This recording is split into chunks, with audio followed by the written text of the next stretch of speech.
Hello everyone, my name is Eddie, and today I'm going to be looking at Sentinels of the Multiverse.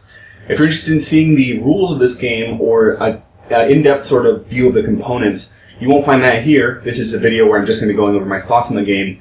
Instead, go over here, or wherever I put the annotation, and see my video where I actually go through the rules of how to play this game. So, Sentinels of the Multiverse actually holds a very special place in my heart as one of the very first games that I got when I entered the hobby a few years ago. It was one of the few superhero games on the market at the time. The genre has gotten a little bit bigger, but this was definitely one of the first big ones. And I'll start off this review simply by saying I very much enjoy this game. It's a great co-op game with a lot of good gameplay, art. I mean, it has a lot to like.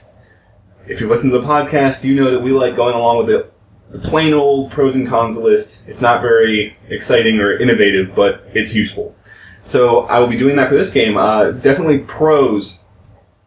I love the gameplay of this game. Simply put, it's a very clean system that allows for players to make decisions every turn, but not be overwhelmed with decisions.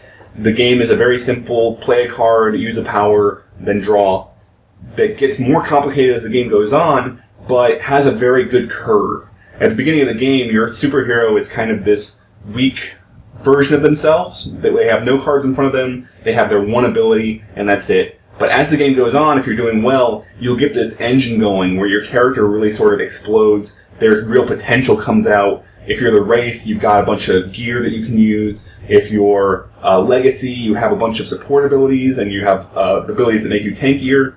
A lot of stuff that comes out, but it is based on this very, very elegant and simple core of play a card, use a power, draw a card. And I very much enjoy that because it makes the game really easy to teach, for one thing. All the rules are on the cards in most cases, but it also just makes the game flow. Like I said, later in the game it might get a little bit more complicated, but it has a very simple base. Which gets into one of the cons, which is that the entire game is not necessarily like that. One of the big problems people have with this game is a level of complexity with, I guess you call it fiddliness, that there is a lot going on the table. If you go and if you look at the things set up on the table with the villains, the environment, if you have a bunch of minions for the villain and some cards out for the environment, and everyone has their own powers and their own equipment, there's a lot to keep track of as far as, okay, all of the villains' people are taking one less damage from fire this turn, and we're doing one more damage because of this, and there's a lot to keep track of. We've sort of mitigated that by making one person in charge of keeping track of that. I'm essentially the bookkeeper for this game, and that's worked out pretty well because it allows everyone else to sort of just focus on the game, and I don't mind doing the bookkeeping. But if you don't have somebody who's willing to do that, or you can do it effectively, they come with some tokens in the game. There are tokens that say like takes -1 damage, it does an extra damage, but that can add a lot of time to, having to search for these tokens, having to place them all out, having to remember to take them off when the effect stops. So it's hard to avoid that fiddliness, that constant moving parts that's sort of annoying about the game. And I agree, even to me, it's an annoying feature of the game, but it is something that you can sort of play around, and I think it all adds up to a rewarding experience, so it's kind of forgiven.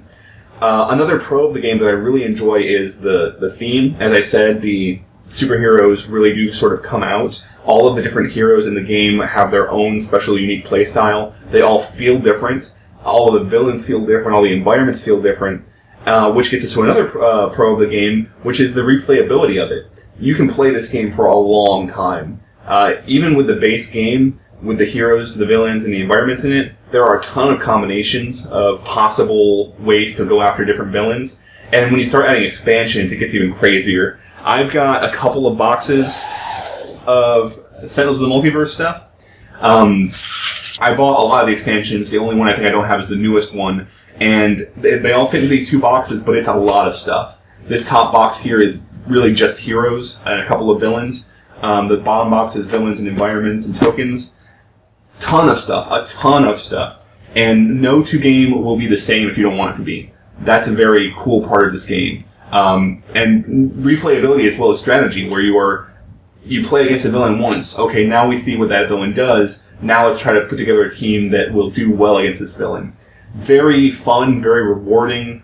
very interesting gameplay as you can do that, or you don't have to. You don't have to try to min-max the game. You don't have to try to play with the best team every time. You can just try to make your characters work and keep throwing yourselves against this villain over and over again.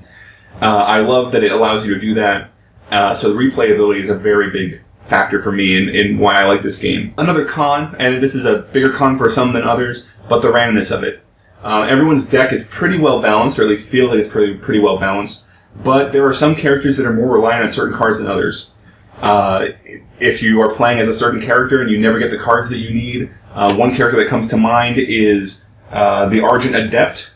Yeah, the Argent Adept is a musician, and he has these instruments that he needs to play his songs. And if you're never getting the instruments you need to play the songs that you need to play all at once, then you're kind of a useless character at that point. So that can be a bit frustrating, but again, that's something you have to learn how to build upon that. Certain villains you fight might destroy a lot of equipment. So playing as the Argent Adept, who needs to have his instruments, would not be a good idea in that case, because your instruments are just going to continually be destroyed.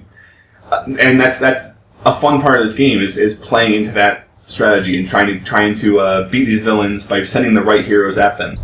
Another pro that I would give to this game is the co-op experience. I think this game, more than a lot of others, really does a lot to get rid of the alpha player problem, where one player is trying to run the game by telling everyone else what to do. Because you have your own hand of cards, you have sort of hidden information that you don't really have to share word for word with everyone else. You don't have to play your cards on the table and let everyone else read them and decide what card's best for you. It's really up to you to decide what card am I going to play this turn, which power am I going to use. If there's a card that lets me go through my deck and take a card, I choose which card to take. That's really rewarding for everyone, and makes you feel like you are controlling your own superhero, like you are really building into this team that is trying to fight this villain. And not a lot of co-ops do that as well as this one does, getting rid of that alpha player problem and making everyone feel like a valuable part of the team. So final thoughts about this game. I very much enjoy Sentinels of the Multiverse. It is one of my favorite cooperative games, and I would say that anybody who enjoys co-op games, who enjoys card games, should give this one a shot.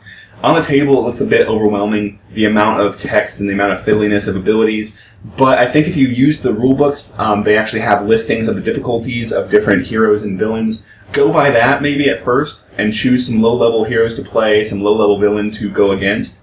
Then it makes it a lot easier to jump into, and then once you do that, you'll sort of get comfortable with the system, and it'll be much easier to look at these abilities and see what they do at first glance. I definitely would recommend this game to anybody who's interested, even remotely, in those things, and this one's going to stay in my collection for a long time. That is Sentinels of the Multiverse.